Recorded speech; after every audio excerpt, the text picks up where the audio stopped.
लगाने लगी तुमसे मन की लगन, लगाने लगी तुमसे मन की लगन, गली गली ढूंढे दिल तुझे ढूंढ, गली गली घूमे दिल तुझे ढूंढे तेरे बिन तरसा नयन, लगाने लगी तुमसे मन की लगन, लगाने लगी तुमसे मन की लगन।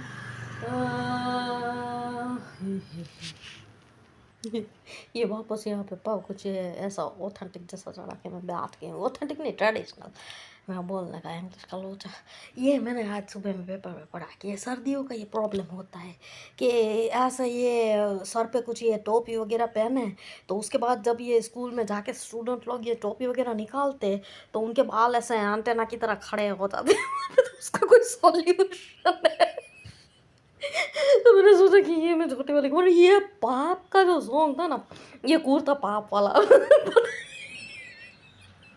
इस तरह का कुछ वो उदिता गोस्वामी ने वहाँ पे पहना हो, मुझे पता नहीं। ये जब लिया तब तो मेरे को पता नहीं था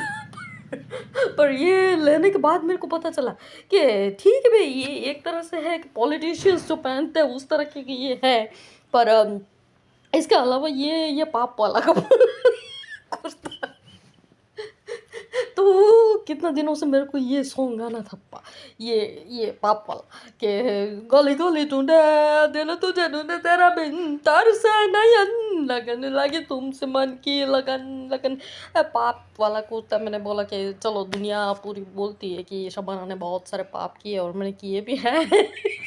तो मैंने बोला, मैंने सोचा कि चलो आज मैं है ना पाप वाला कुर्ता बैठती हूँ लोगों की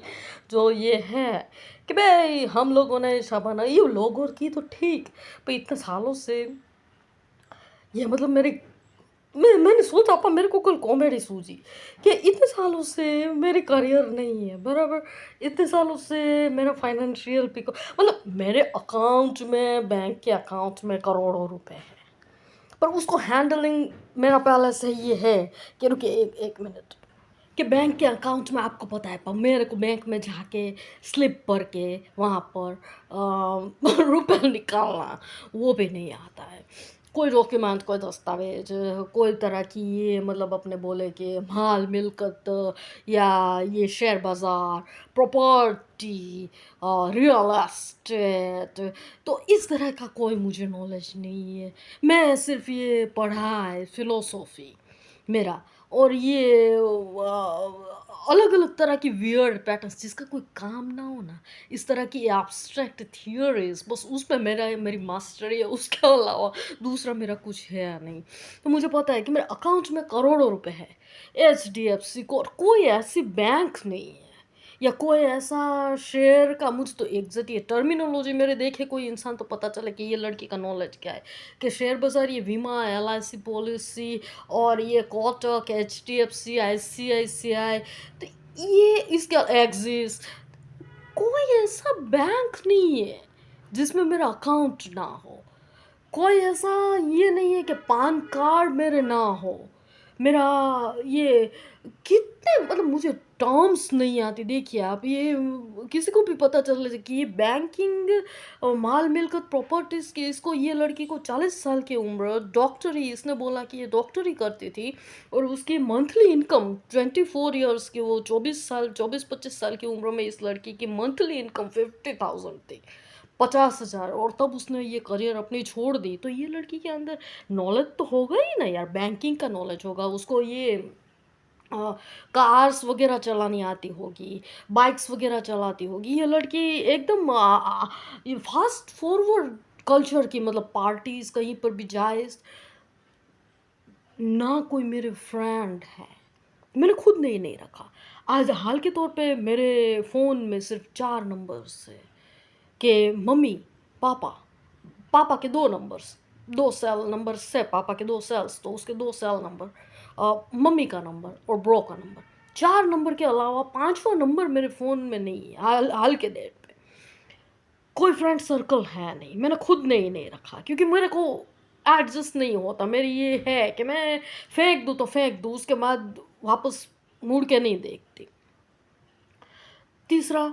बैंक अकाउंट में करोड़ों रुपए, और करोड़ों रुपए मतलब लाखों करोड़ों रुपए के क्रेडिट और डेबिट के मैसेजेस हर रोज़ मेरे फ़ोन में आते, यहाँ तक कि मेरा जो पुराना वाला नंबर था 9925084209, तो वो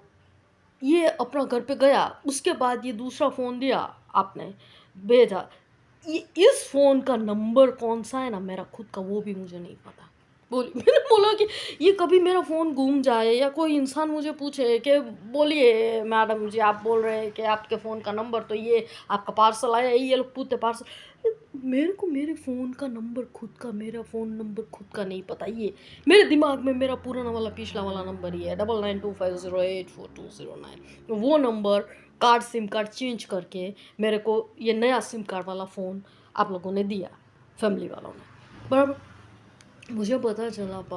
कि 2008 to 2011 ये पाप की थी कि शबाना कि न करियर, ये मैंने बोला कि लाखों करोड़ों रुपए की, और मेरे नाम पे कितनी रियल एस्टेट की प्रॉपर्टीज है अपा, कितने शहरों में बंगलो, फ्लैट्स, जिसमें वो रेंट रेंट पे भी दे रखे हैं अपनों ने, मेरे नाम पे है, वो मेरी प्रॉपर्टी है, आपने स्पेशली मेरे, पर मेरे को उसका हैंडलिंग आता है नहीं। किसी भी तरह का रियल एस्टेट प्रॉपर्टी, कोई बैंकिंग का कोई तरह का मेरा नॉलेज नहीं है, सिवा कि ये मैं एक अपना ब्लॉग, ये टेक्नोलॉजी का भी कोई नॉलेज नहीं है। यहाँ पर क्या मैं इंस्टाग्राम पे एक्टिव हूँ, फेसबुक पे एक्टिव हूँ, कोई ये ट्विटर वगैरह, मुझे ये सोशल नेटवर्किंग साइट्स के हैंडल्स, मतलब इनको बोलते हैं कि हैंडल, उसका नाम भी मुझे नहीं पता।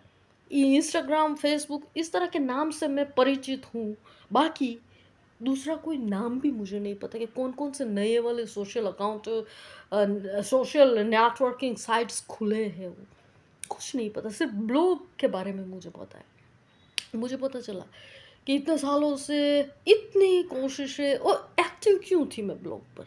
एक ही वजह से कि मेरे को मेरी करियर बनानी है, कहीं पर भी कुछ ऐसा होम्योपैथी मुझे करनी नहीं है, कंटाला है मेरे लिए। सर्टिफिकेट मेरे पास होम्योपैथी का है, होम्योपैथी के अलावा और कोई सर्टिफिकेट मेरे पास है नहीं, कोई क्वालिफिकेशन मेरे पास है नहीं। डॉक्टर में हूँ होम्योपैथी पर, उसके अलावा और कोई क्वालिफिकेशन मेरे पास है नहीं। तो कुछ ऐसा मेरे को खुद के अंदर डेवलप करना होगा कि जिसको मैं पब्लिकली अगर आउट दुनिया में रखूँ, तो कोई ऐसी फील्ड में मैं अपने आप को एस्टेब्लिश कर सकूँ। रैटोरिक ओरेटर स्टेज, तो उसके लिए मुझे stage fear, phobia, social anxiety, वो सब, मतलब ये सब नहीं होना चाहिए उस इंसान के अंदर जिसको स्टेज पे जाके बोलना है। तो यहाँ पर पता नहीं, मेरा एक लक्ष्य डिसाइडेड है, पर मेरा जो पाथ है वो देख के किसी को ऐसा लगे कि ये लड़की विम्सिकल है, धुनी, तरंगी, कि इसका कोई पाथ डिसाइडेड नहीं है। ये कभी भी कहीं पर ये क्लाउड के पैटर्न में लिखने चली जाती है, कभी ये साइंटिफिक लेवल में लिखने चली जाती है, कभी ये गीत सॉन्ग गाने लगती है, कभी ये यहाँ पर आके ऐसे ही चुटकुले सुनाती रहती है, कभी ये सार्कास्टिक हो जाती है, कभी ये इस तरह से एक्टिंग का बोलती है कि मैं ये सर नीचा करके मैंने 2 साल तक एक्टिंग की और खुदा गवाह है, खुदा इसका वो मेरी एक्टिंग थी और मैं ये पब्लिकली बोलूँगी भी, उसके पीछे का रीज़न और ये सारा। तो ये लड़की कुछ whimsical काइंड की है, एकदम से अचानक, मतलब कभी ये बोलती है कि उसको मेंटल्स की दवाई खिलाई गई, कभी ये बोलती है कि तो इतने सारे बात अलग अलग में से मैंने सोचा कि 2011-2008 से लेके मैं अकेली, मेरा ये चालू है एक तरह का संघर्ष आशुतोष राणा का। जुदा होके का आशुतोष राणा या संघर्ष वाला आशुतोष राणा, बड़ी बड़ी आंखें लेके मैं आशुतोष राणा, मेरा संघर्ष चालू है। पर वो ऊपर वाला इंसान जो है, पता नहीं कोई सर्कल उसका चेंज होता ही नहीं, तो उसका बोलना ये हो सकता है शायद, मेरे को लगा ये लोग बोलते हैं ना, वैसे तो हम लोग एथेइस्ट ही है, आपने मेरे अंदर डाला ही है ये कि हम ब्रह्मास्मि, तो ये भगवान वगैरह चीज़ों नहीं, मेरे लिए मेरे मम्मी पापा जो है वो भगवान है। भगवान को मैंने कभी गिना नहीं है, तो कभी ये इस तरह की रिलीजियस लड़की में रही नहीं हूँ। अगर मैं ये अपने बोलने जाए ये मुल्ले लोग सब मेरा बहिष्कार कर दे, अगर मैं यहाँ पर ये बोलूँ कि मैं खुला सर रख के मैं ये जो श्लोक वगैरह ये कुरान की आयतें वगैरह होती है ये अरबी उर्दू खुला सर रख के मैं बोलती हूँ। कभी मैंने सर पे दुपट्टा डाला नहीं है और ऐसे ही मैंने पढ़े हैं आयत वगैरह। तो ये मुल्ले लोग मेरा बहिष्कार कर दे हो सकता है। पर मुझे ये पता चला कि ये लोग बोलते हैं कि भगवान का कोई सर्कल चेंज हो, टाइम का कोई सर्कल चेंज हो तो इंसान की लाइफ में चेंज आता है यार। ये भविष्य वाले वो जो बोलते हैं वो बोलते हैं कि शनि के बेस पे 14 साल की पनौती, राम ने वनवास भोगा था, सीता ने फिर वहाँ पे अग्नि परीक्षा दी ऐसा करके। ये सारी जो थियरीज मैंने सोचा ये पाप वाला कुर्ता चढ़ाने के मैं